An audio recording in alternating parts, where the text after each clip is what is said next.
Pagpasok pa lang ng bagong taon, naging produktibo at mabunga na ang naging buong linggo ni Pangulong Ferdinand R. Marcos Jr. At isa sa kanyang mga nagawa ay ang paglagda sa mahigit 6 na trilyong pisong pambansang pondo para sa taong 2025. Si Clazel Pardilla ng PTV sa Balitang Pambansa. Bago tuluyang pumasok ang 2025, siniguro ni Pangulong Ferdinand R. Marcos Jr. ang paggawa ng mga hakbang na magpapalago sa ekonomiya ng bansa at magpapabuti sa buhay ng mga Pilipino.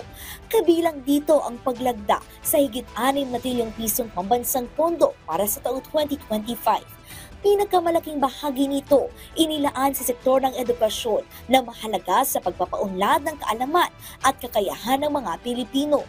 Pumapangalawa sa nakakuha ng mataas sa budget ang Department of Public Works and Highways na kukumpleto sa Build Better More projects ng administrasyon. Nasa 267 billion pesos naman ang inilagat sa Health Department para matiyak ang paghatid ng maayos sa serbisyong medikal para sa mga Pilipino. Nais kong ipaalala ang ating tungkulin sa bayan. Gamitin natin ng wasto ang pondo ng ating bayan. Siguruhin natin na agarang masimula ng mga proyektong napopondohan at matapos ito nang naaayon sa programa at pondong inilaan dito. Sa ika-128 anibersaryo ng kabayanihan ni Dr. Jose Rizal, ipinanawagan ni Pangulong Ferdinand R. Marcos Jr. sa mga Pilipino na alalahanin at tularan ang mga prinsipyo ni Dr. Jose Rizal, gaya ng pagmamahal nito sa bayan, pagsisikap para sa katotohanan at dedikasyon para sa pag-unlad ng lipunan. Hinikayat niya ang bawat Pilipino na maging instrumento ng pagbabago at maglingkod ng buong puso. Pinalakas rin niya ang panawagan na isulong ang bagong Pilipinas na nakabatay sa pagkakaisa.